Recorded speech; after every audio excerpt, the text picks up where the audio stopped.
June is already upon us, my friends, and summer is right around the corner, finding a lot of homeowners who've been sitting on the sidelines wondering, as well as sellers who've been sitting on the market wondering what the heck is coming in these summer months. Now, typically LA really starts heating up in spring, but that heat is only turned on to a blazing fire in the summertime where the kids are out of school, schedules get a little bit more flexible, and you find buyers and sellers transacting, but no such thing. Right now, this pandemic is still impacting the normal ways we used to do business with the showings and just a traditional way of selling property in general. But at least on a positive note, we are getting back to some kind of normal. I was out with the family this past weekend over at the Grove, which is again open, and we were at Marmalade and having brunch, and it finally just felt, a little bit normal to kind of get out there, walk around, get the sunshine, the fountains were going, and got some good food. Fortunately, LA is rolling out phase 3 and businesses are starting to reopen, so that's a great thing. Now, home sales, multiple offers, selling over the asking, and that value appreciation that we were just so accustomed to, and seeing that value appreciation, I know I was super stoked about it. It's really been put on a halt with this pandemic. The market is still seeming like, a frozen block of ice right now with really not much action occurring on a buyer side or a seller side. But yes, people are still transacting. Buyers and sellers are still having to buy and sell and relocate and move for whatever reason, no matter what the market is doing. Now, it will be interesting, however, to see how these summer months are really going to put an impact of its own on this pandemic. Again, summer months are really that hot time for properties to transact. Buyers are out in a feverish amount. And so again, I'm really curious to see how these next few months are going to play out, and hopefully play out in a positive way for buyers and sellers to get back to some kind of a normal market. What's going on here on the west side in Brentwood? Keep it dialed in here because I got the May 2020 update ready to drop.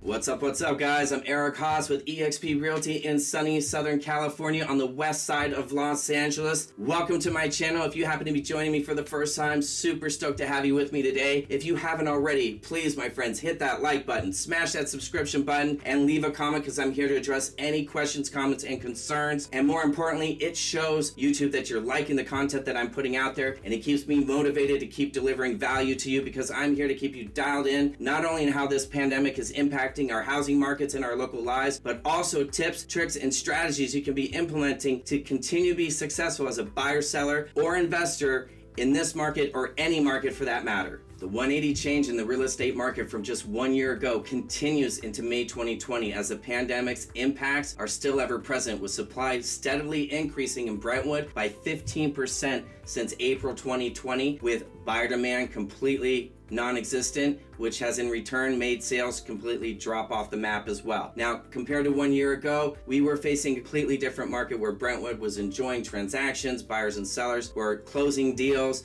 there were homes selling over the asking price through multiple offers, but that simply just isn't the case right now, and it hasn't been since April. Supply has actually jumped from 100 homes in April 2020 to 117 homes currently available in Brentwood as of May 2020. Of those 117 homes, this is what's interesting, 26 of them, or 22% of them, have had at least one price reduction or have come off the market and come back on as new to try to revitalize the listing. Median price for April and May actually does, for the first time, paint the correct picture of what the Brentwood real estate market is facing, unlike Mar Vista, Venice, and Santa Monica, where the lack of sales was just tremendously tweaking the median price point. Median price in April 2020 was actually only down by 7% to the tune of 4.1 million. However, May did not fare so well as the impacts really reared themselves in the Brentwood market, finding the median price dropping by 31% to 2.8 million. Brentwood is actually proving to be a neighborhood that is showing by the numbers that the effects and the impact of the pandemic is real. Prices in May 2020 have dropped by 5%, with 75% of the homes selling under the asking price. Pandemic's impacts are finding homes actually selling for 89% of the original price right now versus 94% just 1 year ago. Price is